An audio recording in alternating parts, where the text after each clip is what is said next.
नमस्कार. आजच्या भागात जर मी शॉर्टमध्ये एक्सप्लेन करायला जाऊ तर प्रेरणाने वल्लरीसाठी खूप छान स्टँड घेतलाय आणि त्या दोघींना तिथेच सोडून या लोकांनी आपली आपली चोरोटीचा कार्यक्रम केलाय. त्यानंतर अजून थोडेसे ट्विस्ट आले आहेत. म्हणजे सगळ्या गोष्टी एक एक करून घडत तर होत्या, बट वल्लरीच्या आयुष्यामध्ये गावाकडून एक बातमी येणार आणि त्यामुळे वल्लरी थोडी डिस्टर्ब होणार आहे. इंदुमती त्याच्यामध्ये पण खूप सारे कांड करणार आहेत. म्हणून बघूया डिटेल्समध्ये आजच्या एपिसोडमध्ये काय काय घडलंय. नमस्कार. आजच्या भागात आपण बघणार आहोत.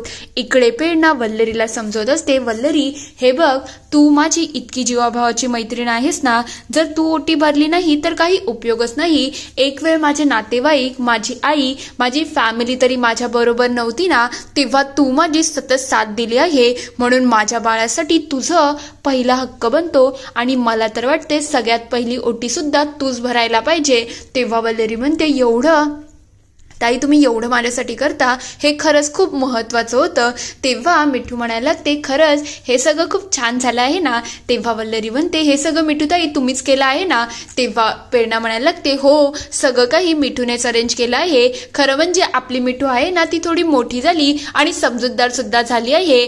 तेवढ्यात इकडे अजित म्हणायला लागतो, आता आपल्या बायका एवढ्या समंजस आहेत, सगळ्या गोष्टींची प्लॅनिंग तर केली असेल, पण आता मेन गोष्टीची प्लॅनिंग करायची आहे. 5 फळं, आरतीचं ताट, पाठ सगळं काही बघायला लागेल आणि गुरुदक्षिणा सुद्धा मलाच द्या, कारण की मीच भटजी होते. त्या लोकांची थोडी गंमत सुरू असते. तर दुसरीकडे दारावरती इकडे निलिमाच्या मैत्रिणी आलेले असतात. तेव्हा निलिमा लगेच त्यांचा पाहुणचार करायला सुरुवात करते आणि म्हणते, तुम्ही सांगा तुम्ही काय घेणार, चहा की पाणी. त्या सगळ्या बसतीलच. तेवढ्यात तिथे इंदुमती येते आणि म्हणते, निलिमाताई कुठे आहे, चला चला निलिमाताई आपण पुढच्या कार्यक्रमाला लागू, असं वेळ वाया घालून काही चालणार नाही. तेव्हा ती म्हणते, अहो थांबा जरा, जी माझं चेटूक आहे ना ते तर अजून आलंच नाही, चेडवा गेलंय बाहेर आणि ते जोपर्यंत येत नाही तोपर्यंत आपण कशी पूजा करायची. तेव्हा इंदुमती म्हणते, अहो तिला कॉल करा, त्यानंतर बघूया काय चाललं आहे. ती लगेच तिला फोन करायला लागते. तर फोन अजून कोणी नाही तर मिठूने भरलेला असतो. इकडे वल्लरीच्या घरामध्ये सुद्धा सगळे लोक जमलेले असतात. तेव्हा मिठू म्हणते, निलिमा काकू तुम्हाला काहीतरी दाखवायचं आहे, हे बघा इकडे काय घडत आहे. ते म्हणजे आम्ही सगळे इथे रेडी झालो आहेत आणि तुम्हाला माहितीये का, एक गोष्ट थोडी बदललेली आहे. तेवढ्यात प्रेरणा फोन हातामध्ये घेते आणि म्हणते, आई मगाशी घाईघाईमध्ये निघाली ना, म्हणून तुला एक गोष्ट सांगायची राहिली की चोरोटीची लोकेशन थोडी चेंज झाली आहे. आता वल्लरीच्या घरी आणि वल्लरीच्या हातून चोरोटी भरली जाईल. तेव्हा इंदुमती म्हणायला, ते काय करते तू, तुला सांगितलं आहे ना त्या वल्लरीकडून काही करू नको आणि काही घेऊ नको. मग तरी सुद्धा इथे तुझी आई मरमर करते आणि तू तिथे त्या वल्लरीकडून ओटी भरायला गेली आहे. तुला काय वाटतंय का, तुला तरी कळतंय का, तुझ्या बाळावरती काय झालं तर कोण बघणार आहे. तेव्हा प्रेरणा म्हणते, आई तू तर शांतच राहा ग, तुझ्याचमुळे सगळ्या गोष्टी खराब झाल्या आहेत आणि तुला माझी कधीपासून काळजी झाली ग. तूने मी मला सावत्र मुलीसारखी आणि पैशांसाठी माझा छळ करणारी आई आहेत. मग तू तरी बोलू नको की वल्लरी कशी आणि काय आहे. तसंही वल्लरी माझ्यासाठी नेहमी उभी राहिलेली आहे. तुम्ही जेवढी माझी मदत केली नसेल किंवा माझ्या पाठीशी उभे राहिले नसताल ना, त्याच्या जास्त वल्लरीने माझी काळजी घेतली आहे. आणि मला हाच गोष्ट पटत नाही की एखाद्या स्त्रीला जर ती आई होऊ शकत नाही तर तिला हिनवायची काय गरज आहे. होऊ शकतं ना, मेडिकल कंडिशन कोणाचीही असू शकते. मग त्यासाठी तिला सगळ्या सण समारंभापासून लांब ठेवणं हे काय मला योग्य वाटत नाही. आणि तसंही वल्लरी माझ्यासाठी खूप महत्वाची आहे, मग तिला मी माझ्या फंक्शनमध्ये काही लावलून ठेवू शकत नाही. तेव्हा मिठू म्हणते, वल्लरी इथेच राहणार आहे इंदू काकू, तुम्ही काहीही करा. तेव्हा प्रेरणा म्हणते, ते तर आहे, आणि एका स्त्रीला समाजामध्ये फक्त आई म्हणूनच मान आहे का, मला तर एक समजत नाही. तुम्ही सुद्धा बायका आहात ना, मग एका स्त्रीला कसं काय तुम्ही हिणवू शकता. म्हणजे एक आई होणं खरंच खूप मोठा प्रवास आहे. एक बाळ आपल्या पोटामध्ये वाढवणं, त्यानंतर त्या बाळाला जन्म देणं आणि त्यानंतर त्याचं संगोपन करणं. पण फक्त जे बाळाला डिलिव्हर करतात त्याच आया असतात का, ज्या बाळाची काळजी घेतात त्याच्यावरती मनापासून प्रेम करतात ती सुद्धा त्याची आईच असते ना. यशोदा आणि जानकीचं काय होतं हे याचाही तुम्ही एकदा विचार करा ना. प्रत्येक गोष्टीमध्ये बाईला हिणावणं गरजेचं नाही आहे. कोणी नाही होऊ शकत मग त्याला सगळ्यापासून लांब करणं हे काही सोल्युशन नसतं. आणि आई तुला हेच समजायला पाहिजे, तू सुद्धा स्त्री आहेस ना. म्हणून वल्लरी वल्लरी तर माझी ओटी भरेल म्हणजे भरेल, तिलाच हा मान भेटायला पाहिजे. तेव्हा मिठू म्हणते यांना समजून काही फायदा नाही आहे, चला आता आपण ओटी भरण्याचा कार्यक्रम सुरू करू. त्या तिघी एक दुसरीला मिठी मारतात आणि इकडे ओटी भरण्याचं काम सुरू करते. मनोज लगेच सगळ्यांना सांगायला लागतो तुम्ही सुरुवात करा, मी सगळ्यांना फंक्शन दाखवतो. तेवढ्यात प्रेरणा म्हणायला लागते वल्लरी चल सुरुवात कर आणि माझी प्रेमाने ओटी भर. वल्लरी लगेच तिला हळदी कुंकू लावून तिची ओटी भरते. हे सगळं होत असताना इंदुमती आणि निलिमाची पुरेपूर वाट लागलेली असते.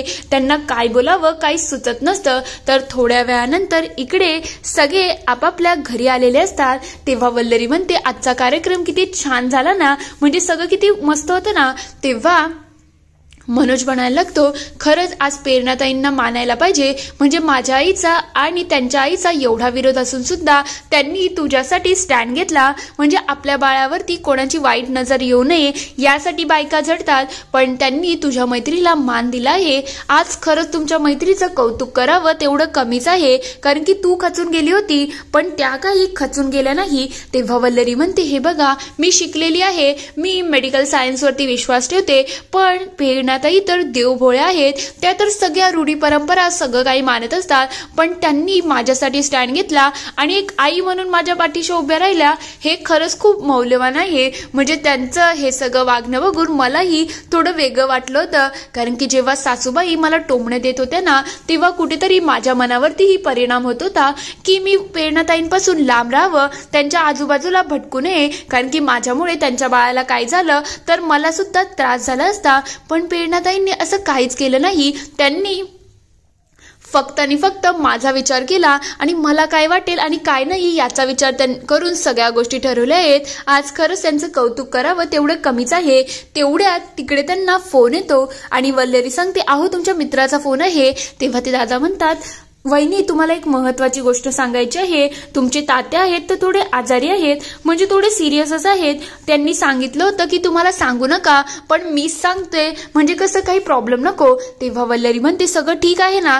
तेव्हा ते म्हणतात ठीक आहे पण तुम्ही लवकर येऊन जा. तेव्हा वल्लरी काळजीमध्ये येते. मनोज विचारतो काय झालं तू एवढी का सिरियस झाली. तेव्हा ती म्हणते तात्यांची तब्येत थोडी खराब आहे, आपल्याला लवकरात लवकर तिकडे जायला पाहिजे. दुसऱ्या दिवशी सकाळी इकडे दोघंही इंदुमतीला सांगायला येतात की आम्ही आता गावाला जात आहोत.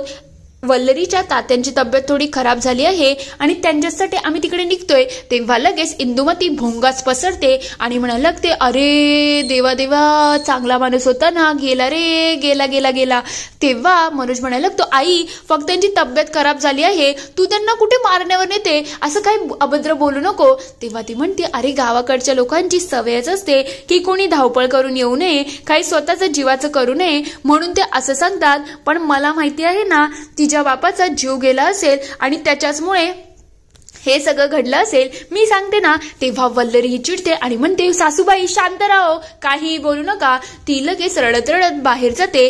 तेव्हा मनोज म्हणायला लागतो आई तू एवढी मोठी आहेस ना ग, तुला समजत नाही का ग कोणत्या परिस्थितीमध्ये कोणाला काय बोलावं. तिच्या वडिलांची तब्येत खराब आहे आणि तू त्याच्यामध्ये तिच्यासमोर अशा गोष्टी बोलते की त्यांचा जीव गेला आहे, हे तुला शोभतं का, जरा समजते का. तेव्हा ती म्हणते मी तर खरंच बोलत आहे आणि जे आहे ते स्पष्टपणे बोलते. गावाकडची लोक असंच सांगतात की कोणी मेलं तरी असलं ना तरी ते असं खोटं खोटं सांगतात म्हणजे समोरच्याला त्रास होऊ नये. तेव्हा ती म्हणते आई तुझ्या जिभेला हाड ऐक नाही, काहीही अभद्र बोलू नको. इकडे मनोजला थोडी भीती वाटते. लगेच तो त्याच्या मित्राला कॉल करतो आणि विचारतो मला खरं खरं सांग दादा सगळं व्यवस्थित तर आहे ना. तेव्हा तो म्हणतो हो रे सगळं व्यवस्थित आहे, पण त्यांची तब्येत थोडीशी सिरियस आहे आणि त्यांना कोणत्या औषधांना सुद्धा रिस्पॉन्स करत नाही. तेव्हा तो म्हणतो ठीक आहे आम्ही लवकरच तिकडे यायला निघतो. तेव्हा मिठू म्हणायला लागते भाऊजी सगळं ठीक तर आहे ना. तेव्हा मनोज सांगायला लागतो हो सगळं ठीक तर आहे, पण त्यांची तब्येत थोडी सिरियस आहे. खरं म्हटलं तर मला वल्लरीचं टेन्शन आलं. आईने सकाळी सकाळी तमाशा केला ना त्यामुळे वल्लरीला खूप त्रास झाला आहे. पण मला प्रश्न हा सुद्धा पडला आहे की गावाला एवढ्या फॅसिलिटी नाही आहेत. जर तात्यांना आम्ही इकडे आणलं आणि इकडे आणून त्यांची ट्रीटमेंट केली तर त्यांची ट्रीटमेंट चांगली होऊ शकते आणि माझ्या हिशोबाने हे वल्लरीला मला पटवून द्यायला लागेल. तेव्हा ती म्हणते आपण आहोत ना, आपण जाऊ आणि तिला पटवून देऊ. इकडे वल्लरी बाहेर निघत असते. तेवढ्यात इंदुमती तिच्या जवळ येते आणि म्हणायला लागते अगं वल्लरी स्वतःची काळजी घे, आता तू तिकडे चालली आहे, तसंही तुझ्या बापाला मुलगा तर नाही आहे, म्हणजे सगळ्या अंतविधी तुलाच करायला लागतील, एक्स्ट्राचे पैसे घेऊन जा आणि सगळ्या विधी व्यवस्थित करून घे. कसं आहे, तू त्यांना मागचं ना पुढचं आणि तुलाही कोणी नाही, आता तू पोरकी झाली ना. हे सगळं ऐकल्यानंतर अक्षरशः वल्लरीला राग आलेला असतो. तेवढ्यात तिथे मनोज येतो आणि म्हणायला लागतो, वल्लरी काळजी करू नको, तात्यांना काहीच झालेलं नाही आहे, फक्त ते वयाच्या प्रमाणे आजारी पडले आहेत. तेव्हा वल्लरी म्हणते, बरं झालं माझ्या जीवाला, नाहीतर मला काळजी वाटत होती. तेव्हा मनोज म्हणतो, मला असं वाटतं आपण तिकडे जाऊ आणि तिकडूनच तात्यांना इकडे घेऊन येऊ, आणि इकडे कशी फॅसिलिटीज आहेत, मग त्यांची ट्रीटमेंट इथे करणं सोपं होईल. तेव्हा इंदुमती म्हणायला लागते, तू काय बोलते, तुला तरी कळतंय का, म्हणजे वल्लरीच्या बापाला आपण इथे आणायचं, हे काही शक्य नाही आहे, ते इथे येणारच नाही. तेव्हा मिठू म्हणायला लागते, का येणार नाही का, फक्त मुलाचे आई वडीलच त्यांच्याबरोबर राहू शकतात का, मुलीचे राहू शकत नाही का. मला नाही वाटत याच्यामध्ये काही चुकीचं आहे, जशी त्यांची ही वल्लरी मुलगी आहे तसंच तुमचा मनोज आहे ना, मग ते इथे राहू शकतात, काही इंदू काकी बोलू नका. तेव्हा ती म्हणते, मी काही चुकीचं बोलत नाही, तू विचारून बघ ना, तुझे तात्या इथे येणारच नाही. तेव्हा वल्लरी म्हणते, सासूबाई जरा शांत राहा, आणि माझे तात्या इथे येतील की नाही याची तुमचा काही संबंध नसणार आहे. आणि खरं म्हटलं तर तात्यांची तब्येत खराब आहे, मग ते इथे किती दिवस राहावं, काय करावं, हा त्यांचा सर्वस्व निर्णय असेल. तुम्ही याच्यामध्ये काही नाक गुपसू नका. आणि तुम्ही मला बोलताय ना की तात्या इकडे येणार नाही, आता मी तुम्हाला शब्द देते की तात्यांना तुम्हीच आणण्यासाठी आग्रह धरणार, हा माझा तुम्हाला शब्द आहे. तेव्हा ती म्हणते, अरे देवा, तू शब्द का बरं दिला, आता शब्द तुझाच तुला खराब करायला लागेल ना, कारण की हे होणं शक्य नाही आहे, तुझे तात्या इथे येणं अशक्य आहे, आणि मी त्यांना आणण्यासाठी आग्रह करेल, हे तर त्याहून अशक्य आहे. मग सोडूनच दे, आता तुझे तात्या इथे येतील, मला तरी या गोष्टींवरती विश्वास बसलेलाच नाही आहे. तेव्हा ती म्हणते, ठीक आहे बघू ना. पण हे सगळं झाल्यानंतर मिठ्ठू थोडी चिडून जाते आणि म्हणते, काय आहे वल्लरी, तू त्यांना बोलली की त्या आग्रह धरतील, त्यांना तुझे तात्या इथे नकोच हवे आहेत, मग तरी सुद्धा तू अशी कशी काय बोलली. तेव्हा ती म्हणते, तुम्ही बघा आता असं काहीतरी होईल ज्यामुळे सासूबाई स्वतःवर आग्रह धरतील की माझे तात्या इथे यावे. थोड्या वेळानंतर म्हणजे पुढील भागात आपण बघणार आहोत, इकडे मिठू प्रेरणा आणि बाकी सगळ्यांना सांगत असते, खरं म्हटलं तर तात्यांना इकडे आणणं गरजेचं आहे, पण तरी सुद्धा निलिमा काकू जे काही बोलतायत ना ते सगळं अशक्य वाटत आहे. तेव्हा प्रेरणा सांगते, पहिल्याच्या जमान्यात कसं होतं माहितीये का, जोपर्यंत मुलीला पहिला बाळ होत नाही ना तोपर्यंत आई वडील तिच्या घरचं पाणी सुद्धा येत नाही, अशी परंपरा आहे. तेव्हा मिठू म्हणते, मग आत्ता काय होणार आहे, कारण की वल्लरीने हुशारी दाखवून असं म्हणाली आहे की इंदू काकी जोपर्यंत तिला सांगत नाही ना तोपर्यंत ती काय तिच्या वडिलांना इथे आणणार नाही.